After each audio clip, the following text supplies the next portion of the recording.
Good afternoon, everyone. Good afternoon to everyone. We are going to start maybe in only few minutes.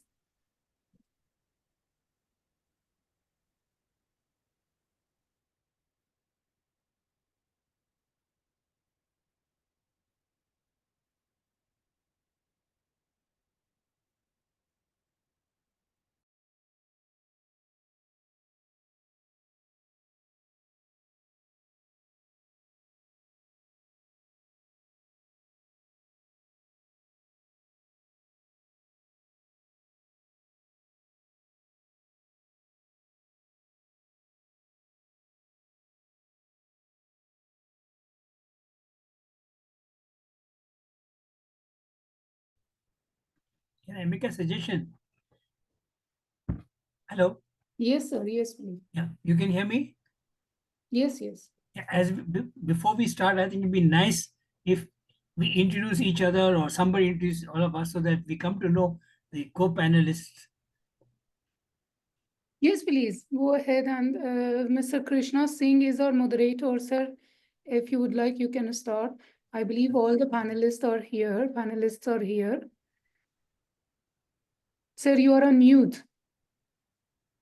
Great. Yeah. So thanks, and pleasure connecting with all of you. I'm Krishna Singh. I run a tech company called Global Space Technologies Limited, and I think we have all the panelists present here. So we'll probably go one by one, and we'll.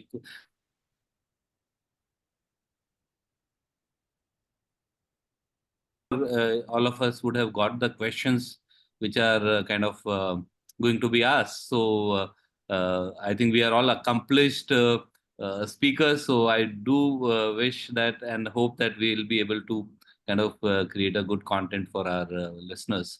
So I think I leave it to Mr. Veer, and I welcome all of you on behalf of India SME Forum as well. So, Mr. Veer, we can start with you, sir, and then maybe go on to the next panelist. Yeah. You are on mute, Mr. Veer.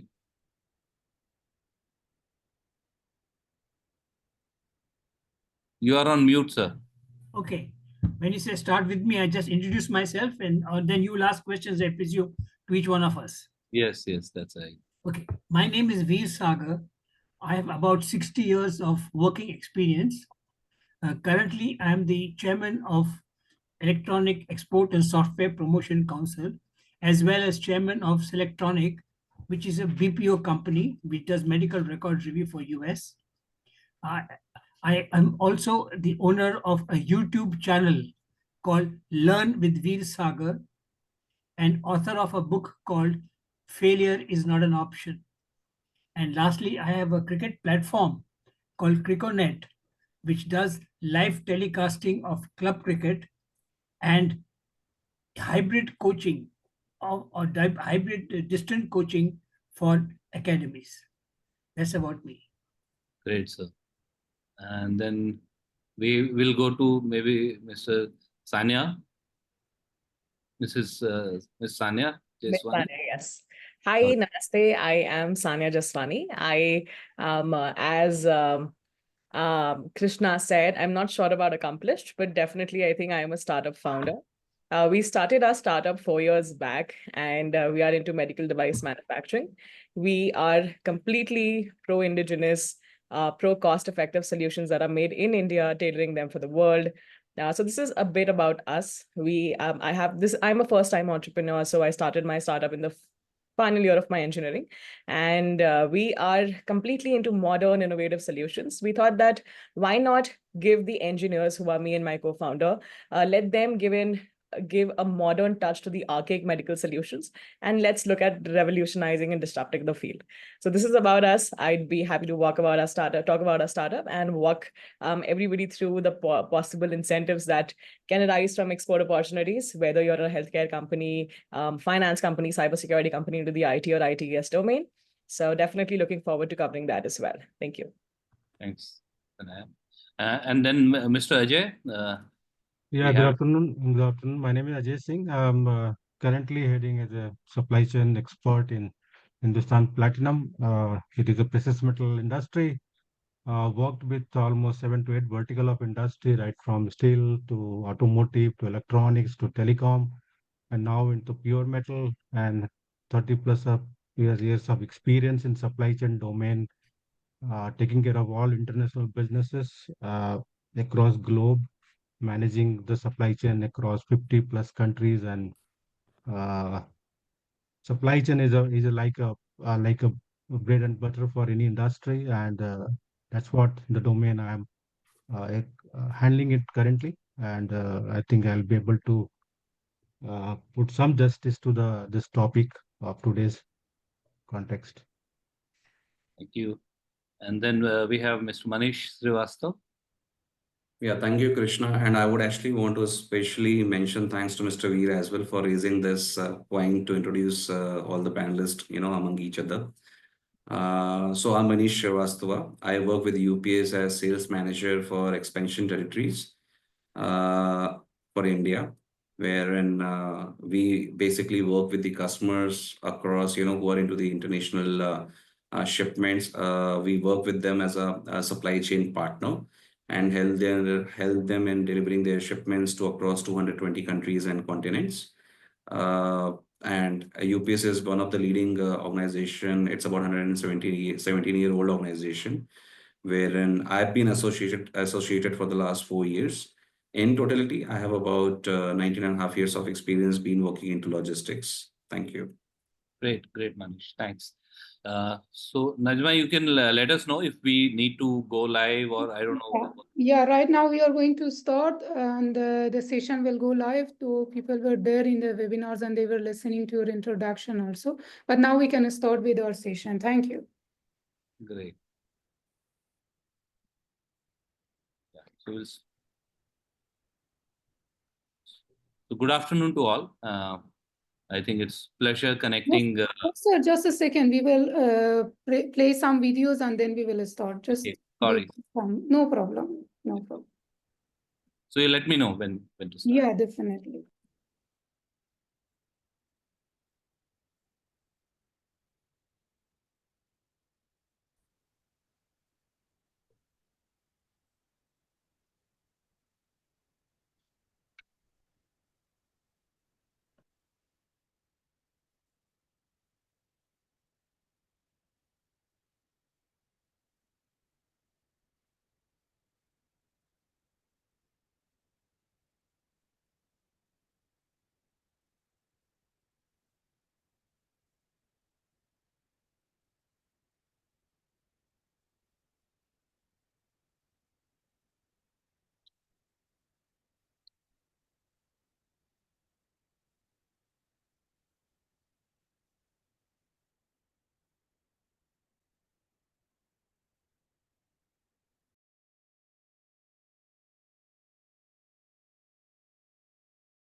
Good afternoon and a very warm welcome to all the aspiring entrepreneurs and exporters to the India Exports International Business Week 2024, a groundbreaking initiative designed to propel India's small and medium enterprises into the global market.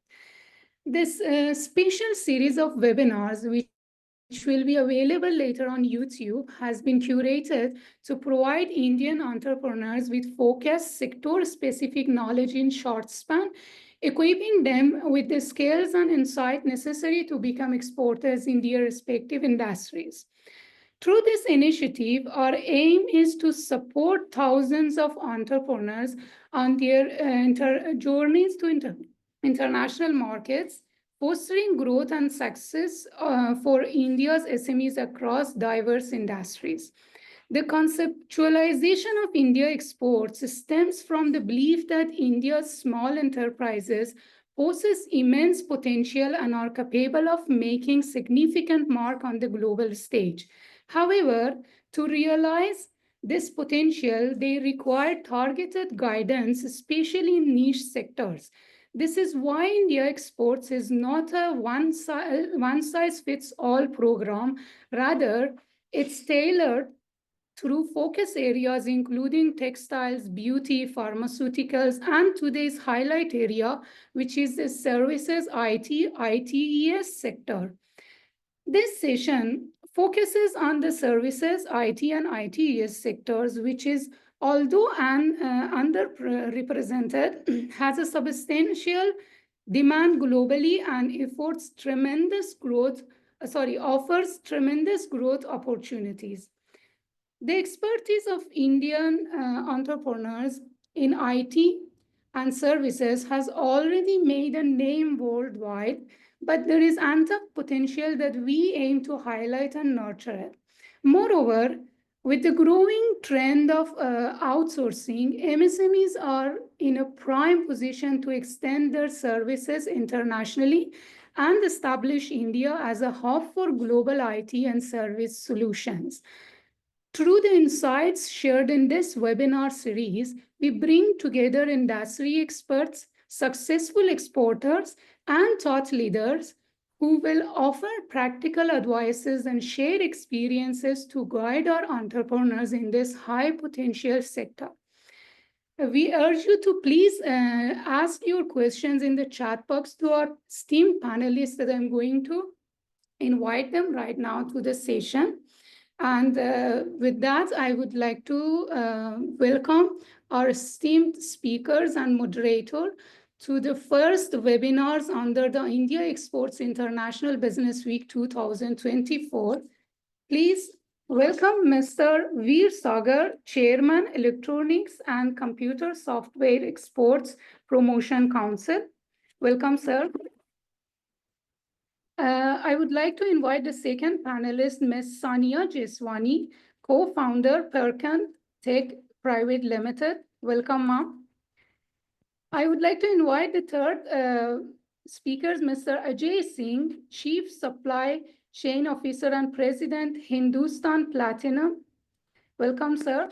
Thank you. And also the fourth one, Mr. Manish Srivastava, Sales Manager Expansion Pan India from UPS. Welcome, sir. Thank you. Also, welcome. And also our esteemed moderator, Mr. Krishna Singh, Chairman and MD, Global Space Technologies Limited. So, sir, over to you. And we are looking forward to a very, all the invaluable insights from all of you esteemed speakers. Over to you, sir. Thanks, Najma. And thanks, India SME Forum, for organizing this webinar.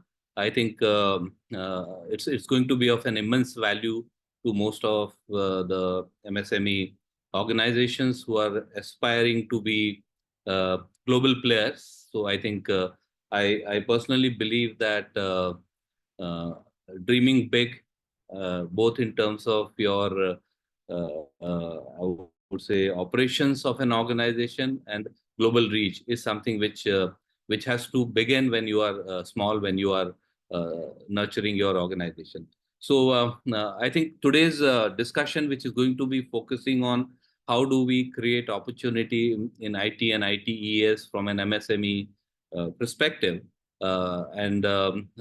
Coincidentally, I run a company which is an MSME company, and we do a little bit of work in terms of exporting some services outside the country.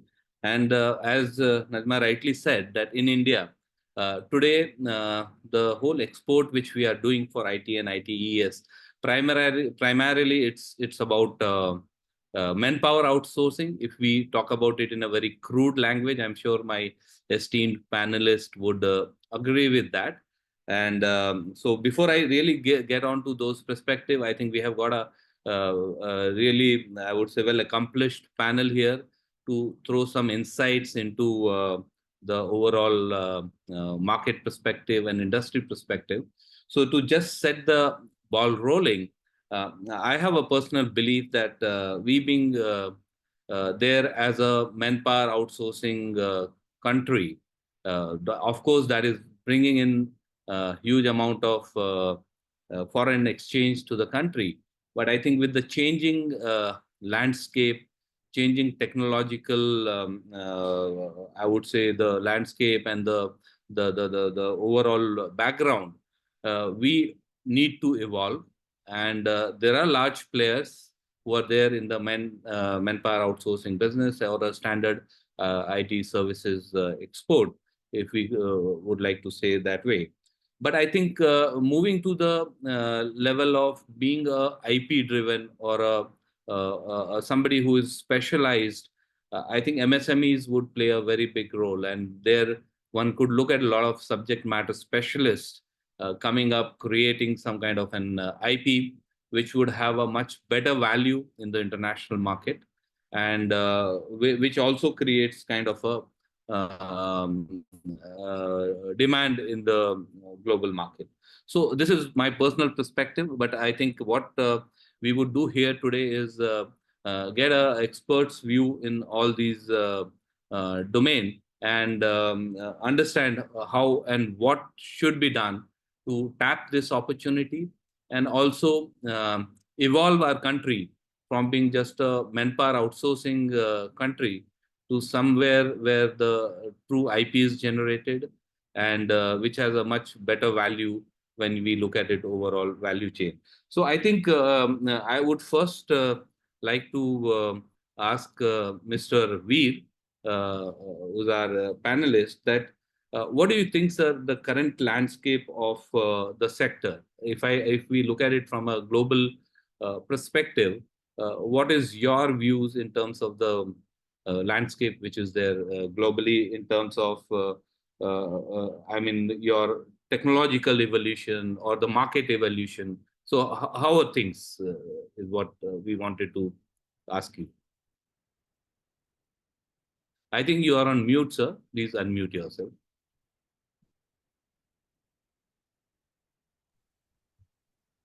Yeah, thank you very much. You know, I agree with you about the manpower outsourcing. You see, entire IT is manpower outsourcing, but the change is that previously we were doing body shopping. We were sending the people to the customer. What we are now doing is we are bringing the customer to the people. All the software development that is being done in India, and any of the people who hear this in the software industry will beat me up.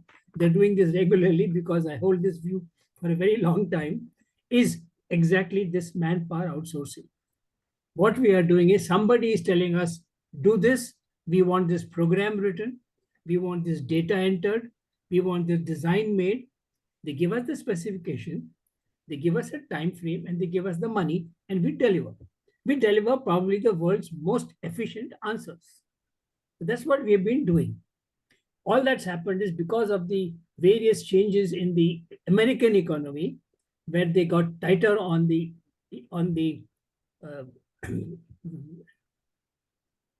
visas. We've got more and more coming into India. American companies have now realized that manpower and brains are in India. We've got the knowledge and the technology. What we do not have is the ability to use it well. We do not have solution-making capabilities. We do not have ability to solve problems. So what they are doing is, instead of giving it to a company, they are saying, let's do it ourselves, but do it in India. Previously, there was a scare. How do we handle this in India? The Americans, foreigners, I don't want to say, I said Americans because majorities comes from there, but foreigners had difficulty handling India. But then slowly what happened was, in America, there were a lot of Indians in middle and senior middle management who said, at great risk to life and limb, we will set up an operation for you in India. So they came up and set up operations for foreign companies in India. Now they have realized they can handle it themselves. So instead of outsourcing it to another company or sending people here, they're setting up what we call they're setting it up here as global capability centers. And global capability centers is nothing but using Indian knowledge. That's one major change that we are finding today. The second major change is IT is no more IT. And you say, what the hell are you talking about? You're talking rubbish. When I mean it's no more IT, it's no more the domain of a programmer and a systems analyst of the IT division. Right? It's the entire data has democratized. Previously, it was in silo. Only the IT people used IT. So an IT company developed IT programs. So what an IT program developed, we went to an IT company. Today, that's not the case. IT has now become an enabling technology. Everybody is using IT. So the silos have gone. We don't have a silo anymore of IT. The IT has broken the silos and spread all over. Today, 80% of auto is IT. If you go to an auto company, like say Telsa, is it a car company or is it an IT company? You go to Uber, is it a taxi company or is it an IT company? So you see today, IT is all over. So when today somebody wants to employ a person, he or she is not employing a BTech or an MTech in computers. He's saying, I want a mechanical engineer, I want an electronic engineer, I want an aeronautical engineer, somebody who has domain knowledge. Because today, right, it's the domain that's overpowering. So that's, I think, a very major change. Technologies will keep coming and going. Right? And I've been in IT for over 60 years, and it keeps coming and going. And to take a technology and hang on to that is useless, because we in India, any case, I regret to say, we cannot do anything to technology. What we have to do is take technology and ride on it. Instead of letting technology push us, we have to take technology and ride on it, make the best of it. All our back office is doing that. All our programming is doing that. We have not created any technology in India. We have used the technology and learned it so beautifully that we are better in using that technology than most people in the world. So we can do that and use it, and we can run it very fast. So technology is a non-issue. And everybody talks about, oh, what about AI? AI will come. So many other things have come. AI has already been there in some format or the other. But today what's happening is AI is being used in the West to replace manpower. If we in India look for replacing manpower, we will be, I don't want to use the word stupid in a public forum, but we will be silly, because we do not want to replace manpower. We want to add manpower. So we have to look at AI. How do we create more jobs using AI? And this is where SMEs come in. I think if the SMEs can get their act together, the future is SMEs. And the entire environment that is being created is going for SMEs, for being flexible, for meeting customer requirements. Whereas I say one is a lot size. A big company, one is not a lot size. But for SME, one is a lot size. So we go to the customer and the customer becomes our customer, our vertical. He is our vertical. And the technology today enables us to make the customer as a vertical. Have I answered your question or have I taken too long? It is definitely a great insight. In fact, I think if I look at it from a little larger perspective, from a nation's perspective, definitely there is a threat to the traditional manpower outsourcing business, and the big boys of the industry need to probably worry a little about it. But as a nation, we need to have, I would say, the next layer which can emerge in the process, and that is, as rightly put by you, that if we kind of create a pool of SMEs who are like dealing with one problem at a time and creating a vertical or a business around a single problem, which an IT services is solving, and that's an IP which can be created, and that can really have a far-reaching impact. Probably your margins would be better, your customer stickiness would be much better, and in the end, it is going to be good for the country as well. So definitely, that's a great insight.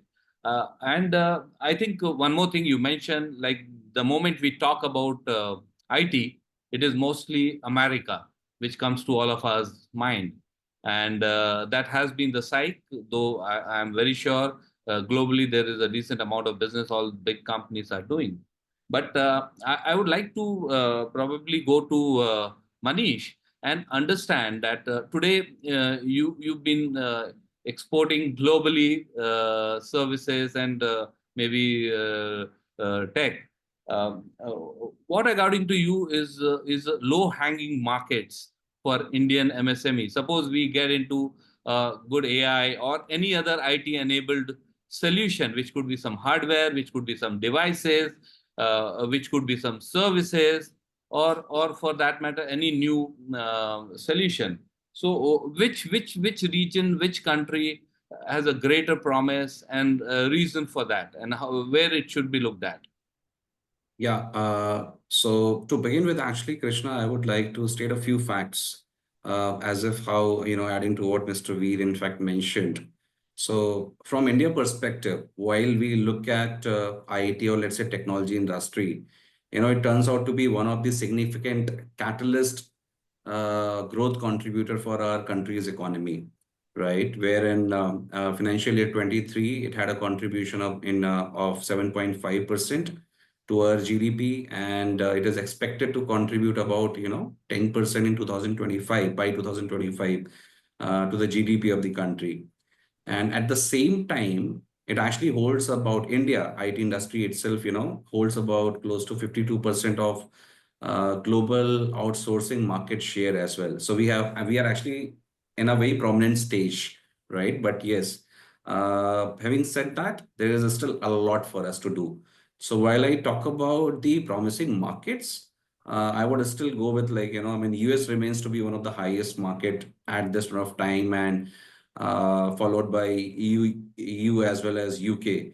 And that's something which is going to remain, although we do see certain developments happening into the rest part of the world to do with, let's say, Canada, Australia, New Zealand, and as well as, a few of the Asian countries as well.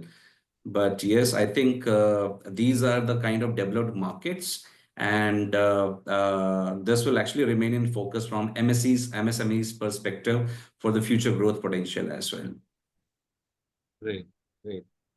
So basically, if we look at it, the markets, we are primarily looking at it from the enterprise presence and the paying capacity, and the money lies with Europe and US yet. But my personal take on this is that probably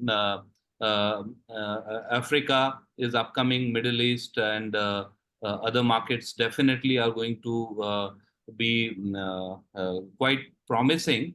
And when I look at it from an entrepreneur's perspective, so one is the actual market size and the opportunity which exists.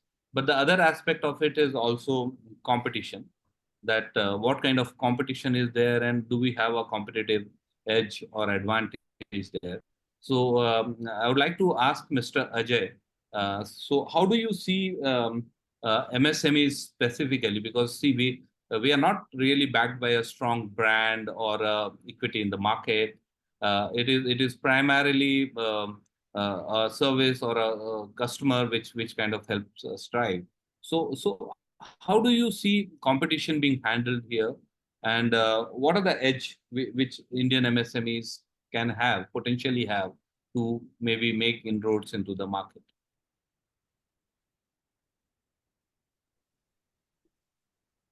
Yeah. So my take on this is to just will little bit go to the background of it. India has emerged as an independent market of like a China plus. We're talking about since last couple of years from the COVID time, and India has emerged, especially if I'll talk about the sectoral thing, then chemical and the metal industry actually has gone beyond China. Everybody is looking into India as a prospective supplier. So adding to this, the market for IT and IT services, like what we see is primarily going to be a big market as such, because if you see the growth potential in this market is, as per the data which I was referring a couple of weeks back, it was more than a 3 billion to 4 billion for MSME sector, where the IT and IT services part of it, if you leave apart like ERPs and other things.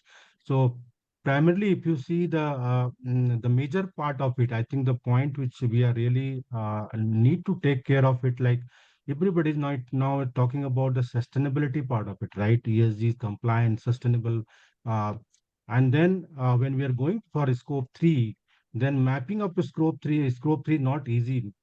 Your basic ERP is not able to drive all the scope three measures. So there I think the IT services is very much to play a vital role across the globe. I think the market, what you referred is like South African market, GCC countries. I think they are going to play a very vital role apart from the Asia Pacific, who really drive the market for this MSME sector primarily. I'm saying because if you go to the brand like maybe North America, South America, and EU, then they definitely look for a brand things, right?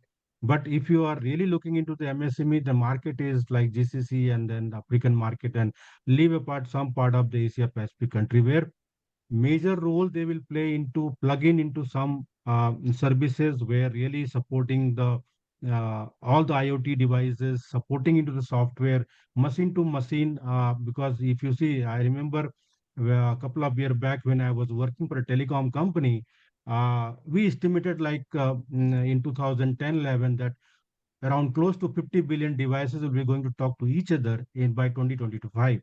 And right now we're at a stage where 20 billion devices are connected across the globe, right? And it is going to be a 19 to 20% increase happening in the device market, where it is plug and play, it is happening. Even if a manufacturing sector, if you see your all module, your operation system, SCADA system, everything is now connected to your mainframe.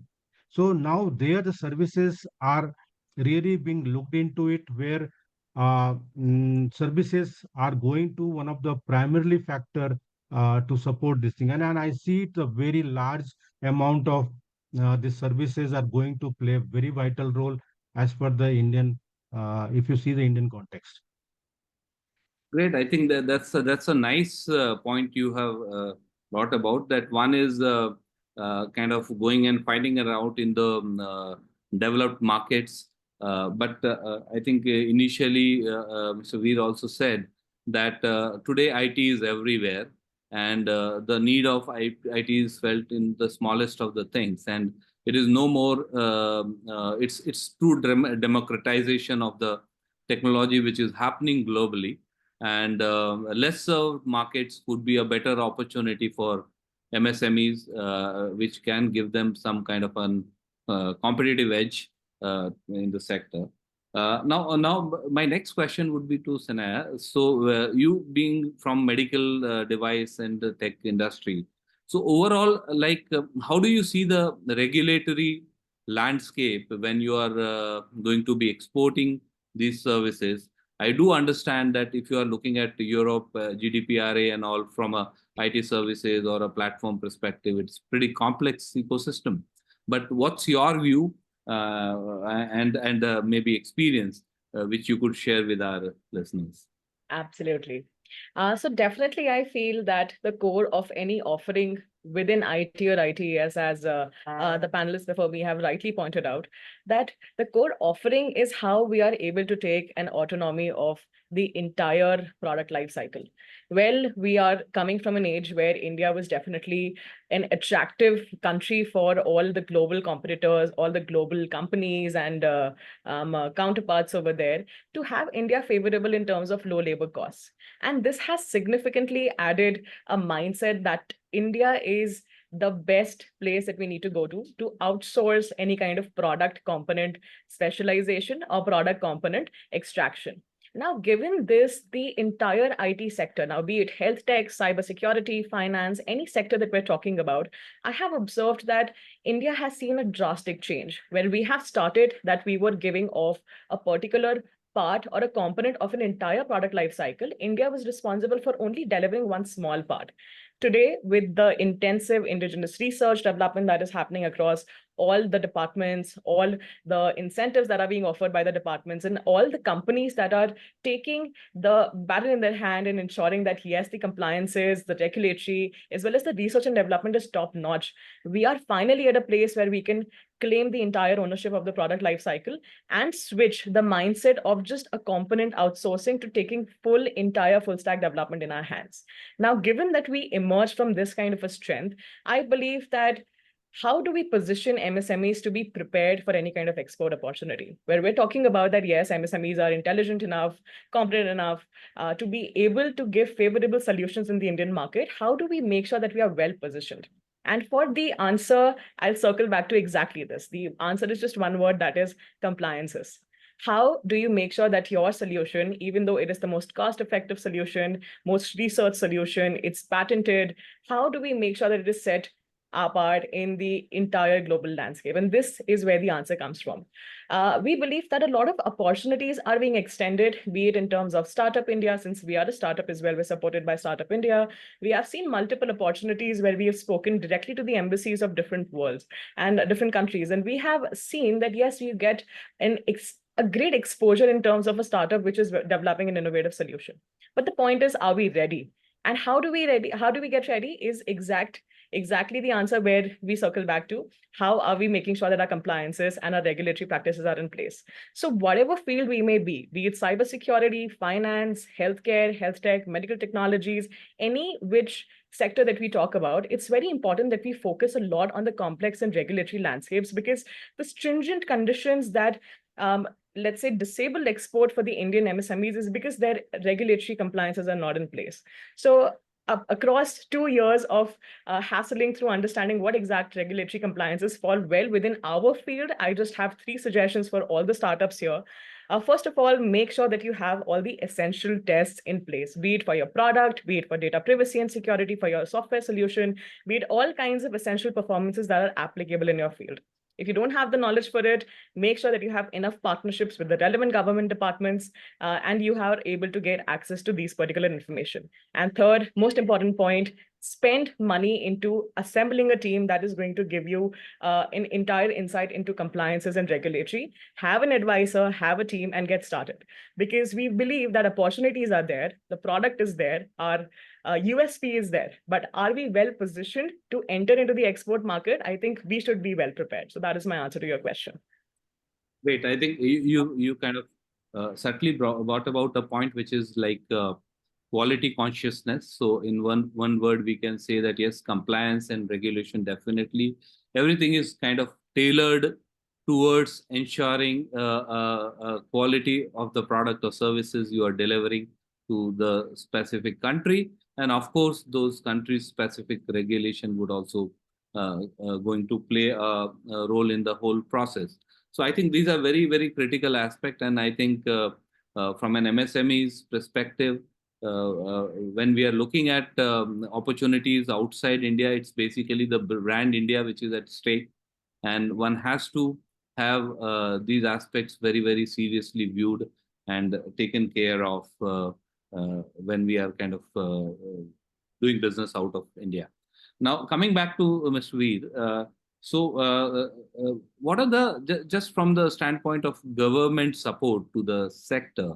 Now, what are the incentives available for the sector? Would you be able to throw some light on that in terms of the incentives or any other support which is there from the government side to kind of enable MSMEs to do export of IT and ITES services? Yeah, thank you. For exports, one of the problems, I've been an MSME now for almost 27 years, right? When MSME was not a good word, right? And I found the major problem is actually to find a customer. Whatever support anybody gives, you have to find a customer. So I looked around, what are the options? How can we get a customer? So one of the things we did earlier on, when India was well known, not well known for software, was to take an Indian group from here, led by the secretary for, in those days was called DOE, IT ministry, and say, come to India, make in India. So the India story. We did not go there as a company. We went there as India, and then we talked to them, to individuals. And then when they heard about the India story, and then we talked to them, the good points of India story stuck to us. So we sort of got derived from it. So the first thing is to how to find customer. And this is where I think the government does help. You'll be finding it very strange. It doesn't help you in a straightforward way of saying, here is a customer. Government has 2 or 3 methods, and I focus especially on IT only because that's what I know best. The Electronic and Software Export Promotion Council, for example, has arrangements with a lot of Indian embassies abroad. And we tell them, look, we are looking for people, companies with this kind of background. Can you suggest some names? Right? So they use their own initiative and give us some names. Secondly, we give them some names and said, here, can you arrange for them to somehow talk to us? So once we have this, we actually create a Zoom call, right? One-to-one Indian customers with the prospects in the foreign country, with the aid of the US, of the Indian embassies in that country. So what happens is, you are meeting under the auspices of the Indian government. So the person on the other side, when he hears you, he starts off with a sense of, yes, I can believe this person because the government has recommended. Government has not actually recommended, but they have put you together. The second thing the government does is they finance. I don't know if financing is the right word, but they pay a certain amount of market development fees. Now, for example, I'm going tomorrow to Munich, right, with an Indian delegation of 40 people who are taking part in Electronica. It's an exhibition of electronic hardware in Munich, where it's a global exhibition. And we have taken stalls. Indian manufacturers, members of ESC, have taken stalls. The government of India has paid, or will pay, 50% of the stall fees and airfare back and forth for one person. So we are going there as an Indian pavilion. And in the Indian pavilion, we have these 40 stalls. And so people will come and see. So we are able to get some exposure to customers who come there. Otherwise, what happens is, and I'm not too sure of here, but in US, definitely, to get a customer is impossible because you can't get them on phone. They will not answer your phone calls. They will not answer your email. And if you physically go to the building, you're lucky if you get past the security. If you can talk your way to the security, the reception at the company will stop you. So it's almost impossible to break through unless you have some of these things. Now, the other thing is, after having got this, how does the customer get interested in you? The customer has to be interested in you if you either have a product which he or she needs or a service. Most of us try and develop a product which we think is earth-shattering, We take that product and we are disappointed that the world is not queuing up to buy that product. So that only happens when you have a reputation in a big company. As an SME, I found, and I have got both the models running, and I'm crying on one model where I have designed the model, a product or a service which I think is the world's greatest. We applied for a global patent and nobody is queuing up to buy it. And I'm tearing my hair out. Why?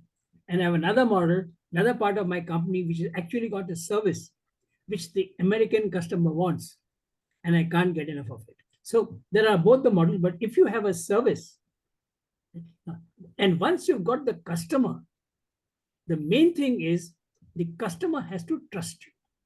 See, when you go to a TCS or Infosys, the brand takes you. But when you come to a Selectronic, the customer has not heard of you. I could be a nice talker, good, nice person to talk to, may go there and listen. But at the end of the day, he says, how do I trust this person? How am I sure that he will deliver? How am I sure that he will not take my data and do something with it? How is my data secure? So we have to create an environment of trust and reliability. So the most important thing, and I support what Saniya said about all the compliances, along with your compliances, your quality standards, which are physical, you need to have these soft qualities of trust and reliability. No company can deal with somebody who's unreliable. You can build if there's a delay, you can build if there's a quality issue, you can build into your cost into your processes. Unreliability is something you cannot build into your processes. And reliability has to be 100% or zero. It cannot be 99. So it's very important to have trust and reliability, apart from quality. So this is what I would think, that once you've got the next thing after having got a customer, my advice to SMEs is don't look at the customer as SME. Once you've got the customer, why me? Once he has solved you've got the answer to that, why you? And you've got him.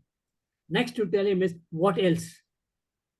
Get your customer, your friend. What problem does he or she have? Fix it. Doesn't matter if it's not your offering. It sounds a bit odd. Oh, I'm an entrepreneur. I have designed this great idea. Right? That idea is worth nothing if there's no customer at the other end. But if a customer is there and he's buying an idea which you have not designed, you're still a better entrepreneur. Right? This is my practical advice. I mean, a management course does not support this, but this is what I would suggest, that this is how I would go about it. I hope I've answered this question, or have I confused it further? No, I think you perfectly answered it. And I think one of the key takeaways I would feel is that, yes, when you are going to the global markets, see, government support and incentive is one part of it, but of course, you need to have customer at the first place. And I think that would take me to my next question, which would be to Mr. Manish. So basically, one fundamental change which I personally believe is a great enabler to MSME is the advent of digitization and connected world. So I think the world has shrunk, and uh, I think everybody has an equal opportunity is what we see today. So the big boys of the club, whatever they could reach out to, probably a one person as MSME could also have the similar impact if your digitization or your overall, I would say the tech quotient is high. So I think with that background, I think when we look at it from an export or of IT and ITES, what's your view in terms of the overall digitization and the opportunity it throws to MSMEs? Manish. Yeah. As far as digitization and how MSMEs can actually, perform, I would say, as we understood, even like, as we see, there is a huge opportunity out there for MSMEs there into develop as well as developing markets across. But and this is where while MSMEs do have an approach, they have an access to the global market, with the social platforms, the media links and everything, wherein I think it is about where it is about creating the customer confidence or reaching out to a customer. It actually makes the job easier for the MSMEs, right? Wherein probably at a reduced cost, or let's say with least of the cost implications, they actually have an approach to the customers outside, wherein they can engage, they can leverage on these particular models to introduce their products and the innovations on which they are actually been working. And parallelly, yes, I think if we talk about the customers outside, I think they, as very rightly pointed out by one of the panelists, Mr. Veer, they're looking at, I mean, they need to have a trust. That's something which is first and foremost. So that's something which can be built, of course, with backed by the quality of the product. And while we look at in the recent time, we know, it is the current time of artificial intelligence. We talk about blockchain, we talk about robotics management and everything. So this is where it will be more important even for MSMEs, to evolve more and more on the innovation front, and taking the right tools in place to serve the right solutions and to serve the right product to the customers. So that's actually a good opportunity which lies out there. So that should be the approach for the MSMEs on this part. Great, Manish. Thanks. So coming back to you, Ajay ji. I think with your experience, would you be able to specifically pinpoint some, I would say, expectations which an international buyer would have from a service or a product provider when we are doing a cross-border trade or business? So anything which like maybe a couple of things which are very, very critical. Of course, we all know quality and the commitment, but do you have anything else which goes beyond this? So the major part, I think, the part of the international trade, we misses the visibility part of it. Like many of the organizations, like intermediaries, like in international trade, apart from the buyer and seller, there are a lot of multiple agencies involved into these activities. Like if you say, we were hearing blockchain a lot in this last couple of years, but blockchain miserably failed in between because when it comes to a regulatory bodies like maybe a customs and various regulatory authorities, then data sharing is a problem for all of us. Like, okay, when you talk about from buyer to seller, the data sharing is easy, but when it comes to intermediary like government bodies and other things, then it become a problem. Still, we don't have a, like when you talk about various import export data from across the globe, there are various countries they're not able to share those data.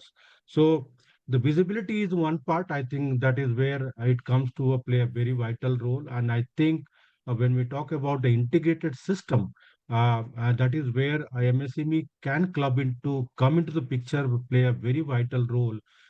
Simplest examples like a visibility, like vendor portals, like whether it is like all the information coming from the supplier to buyer is like whether it is available. There are a lot of things are there. People are still dependent on the mails and some sort of other information like in WhatsApp and other thing. But really your data is integrated, whether your ERP to ERP is talking, whether a lot of clubbing data is being there, so that at least in a club of one picture, you'll able to understand whether all the information is there or not. So there are a lot of things which is small software, small gaps are there for international trade, which can, I think, MSMEs can look into it, plugging the gap into the international business. Great, great. I think we are almost at time, but Sana, I'll ask you one last question. See, typically, there's always an intent that one should do innovation and there should be an IP created, and that's being holy grail of any country. We want to be a country which innovates. What all challenges you see? Like today, also India and particularly MSMEs are not perceived to be innovating. We are mostly either trading or maybe creating some replica. So what are the challenges towards innovation? Because that will really build a much bigger value for the country. Absolutely. I definitely believe that there are not much challenges to innovating within MSMEs other than the lack of knowledge of how to. This is very, I would say that this is very easy to solve. So when I started my firm, I was only 21.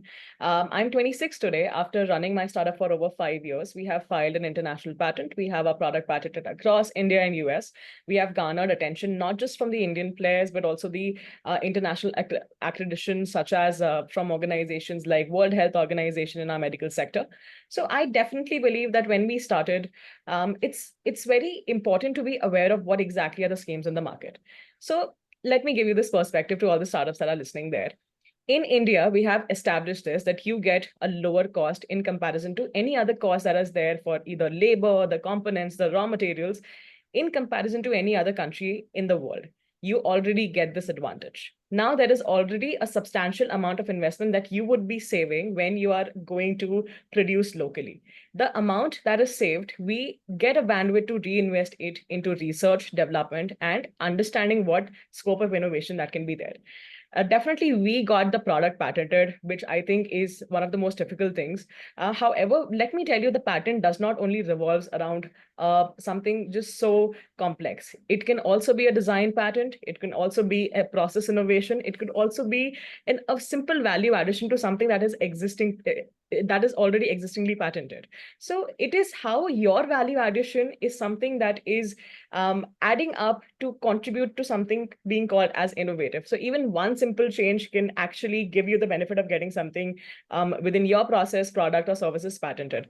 Definitely algorithms within the ITs are not. So definitely check with your lawyers and understand what exactly the scope. But let me tell you the other part of it. It's very important that you focus on research and development, because the MSME schemes within state and central give you full reimbursement to your patent fees, whether it's filing fees or getting the grant fees, including that we have gotten the reimbursement for the US patents as well. So make sure that you are very well aligned and have the knowledge of what kind of schemes that you can avail. When you have an IP, even if you don't have an IP, but if you have an innovative process that really just sets you apart from the competitive markets and competitive companies in the market, I believe that you need to leverage it for making sure that other than competitive pricing that you have achieved from India, the indigenous Make in India brand that you are promoting, other than these things and the IP that you're going to be driving, you are making sure that you give them a value addition package. Innovation is only as beneficial for the company and the client when that innovation gives them more offerings than the standard company. So make sure when you get that big of a hold over your innovation with indigenous manufacturing and being able to cost control, you are giving them more options in terms of personalized iterations, in terms of giving them any kind of an agile offering, going back to them, back and forth, and making sure the quality is still there with the help of the multiple product offerings that you're giving to them. I think that can definitely set a mark for you and prove beneficial for you, other than all the points that we've just discussed. So I think definitely research the schemes that are there with the MSMEs, make sure that you get the best out of them, and leverage your product innovation, be it small or large. Don't ever think that it's small or large, because even the smallest value addition in a process can really lead for you to get a patent on a particular thing. So make sure that you are in lines to that. So that's my addition to that question. Great. In fact, thanks, you have brought about this point. In fact, I would just like to add that this is also more to do with the cultural aspect. That in India, we are not used to protecting the IP or going for filing of patents. Many times we think it's too complex, even though we would have done some innovation there. So I think it's a call to all MSMEs. I think even if there is a minor improvisation we have done in the process, that could also be patented. And I think once you have created an IP around, however small it is, it definitely gives you a competitive edge in the market, and it can be one of the pillars for the success of an MSME. So I think with this, it was really a great interaction with all of you. I thoroughly enjoyed, and I hope that all our listeners who are there would have taken home something, some relevant points. We do have some questions which had come on the chat box. So let me just go through it, and we'll try and address some of it. So let me just see. Okay. What I foresee. Okay. I'll just take the question. There are some opinions. Sir, I believe my colleagues have sent it also to you on WhatsApp, maybe, if you could please check. Okay, let me see that. Yeah, that would be really nice.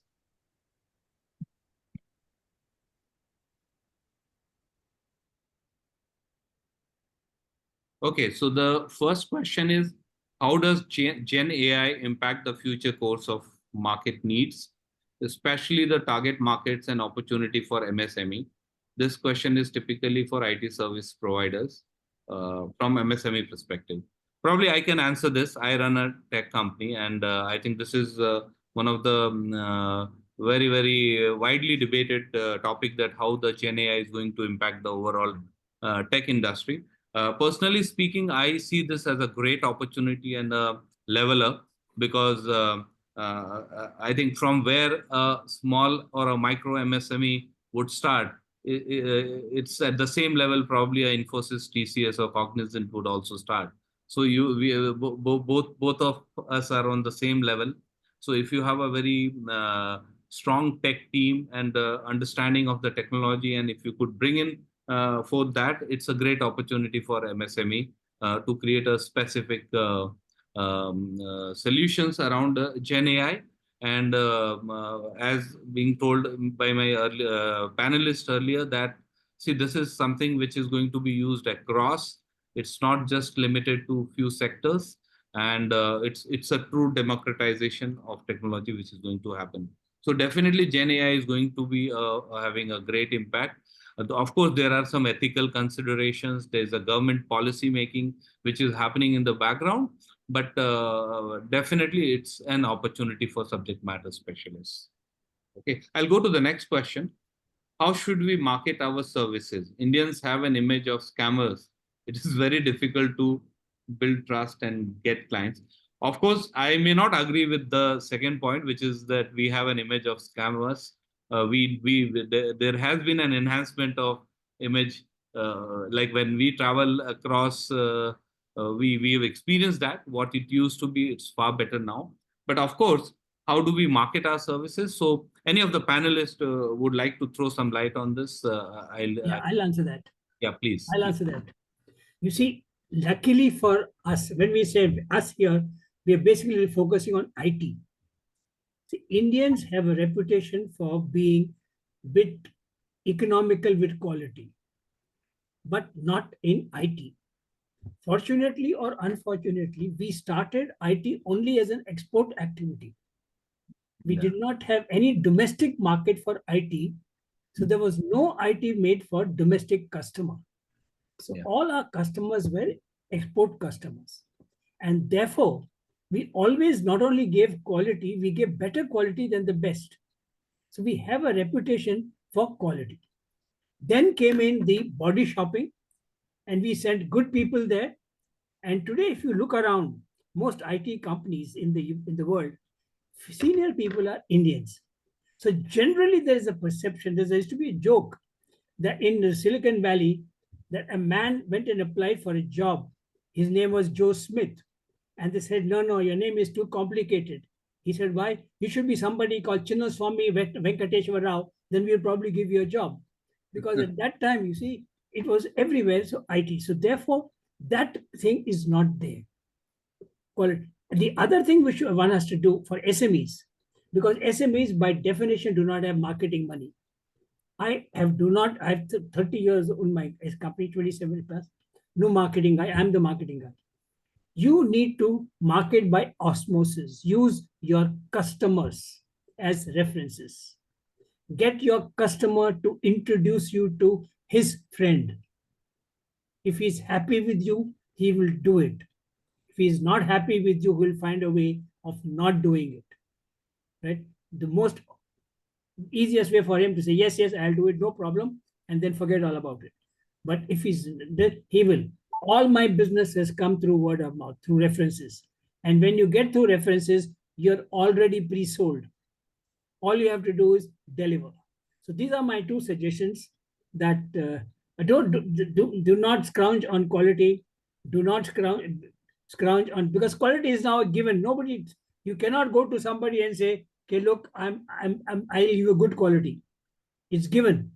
If you don't have a good quality, they never even talk to you. Right. And most foreign customers are very unforgiving. And especially if you deal with an American customer, he's totally unforgiving. He will not talk to you again.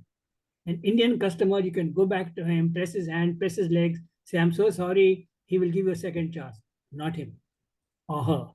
So make sure your quality is right. You deliver what you commit. Very important in a customer like this, you deliver what you commit. You have him as your customer. He will get you more business. He or she will get you more business. Great. I think nicely said. I think we'll have the last question because we are also, I think we have overshoot our time. So how do we build online visibility in a very competitive marketplace?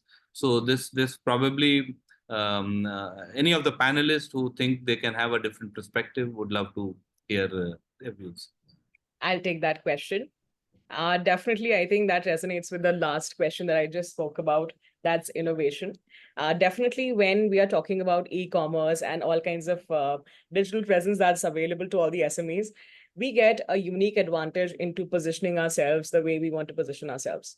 And let me tell you, innovation in itself is something that constitutes for making you understand that, okay, what offering you have is different or a value addition from what already exists in the market. So when you're innovating, when you're actually spending some time into research development and making sure that what your brand or product is, it's set, even with a minor value addition than the existing products, I think that is what is going to set you apart. Make sure when you're focusing and spending money into the research and development, given that the SMEs can take out some money and spend that into brainstorming, making sure that how can we leverage the lower cost in terms of indigenous production, and how can we rechannelize them in terms of investing them into the R&D and making sure that we have some solutions that are there that are innovative. Let me tell you, your product is going to speak for yourself as long as you back your product with innovation. I hope that answers your question. Yeah. So of course, so it's the product which is the hero, and but of course there are digital marketing tools which one can use to get that visibility, and there are multiple low-cost options available, and then that's something which is a great boon for MSME. So with this, I think we come to the end of this webinar.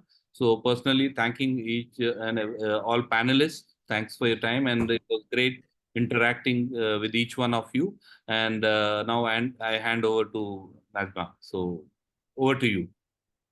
Thank you so much, sir. Thank you all the speakers for their valuable insights, and thank you so much, Krishna sir, for moderating this amazing session on services, IT and ITES sector, which was conducted under the IndiaXports International Business Week 2024. I would also like to thank you all the people who joined us and watched this session, and I hope you have, take the advantage from the insights and strategies that shared by our experts, and I hope that it has empowered you to take bold steps towards the global markets. This IndiaXports initiative is dedicated to transforming the future of the Indian MSMEs and exporters by providing focused knowledge, practical tools, and sector-specific guidance. And as we are going to continue this series of webinars with 7 more sessions throughout the next week, we encourage you to please join, engage, and ask your questions and take advantage of this unique opportunity to grow your business internationally. If you have not registered for the program, you can visit our websites, which is IndiaXports.com, and register yourself. Also, all these webinars will be available on our YouTube channel, the India SME Forum. And any sort of more information that you would like to know, you can always visit our main website of India SME Forum, which is indiasmeforum.org. Any sort of questions that you may have about the program, or questions or challenges or anything regarding the India exports, you can write a mail to us on itd@indiasmeforum.org, and our team will get back to you at the earliest. Thank you so much, and have a great weekend, everyone. Thank you. Thank you. Thank you very Thank much. you. Thank you all for a very well done, conducted. Thank you very much. Thank you, sir. Thank you. Thank you.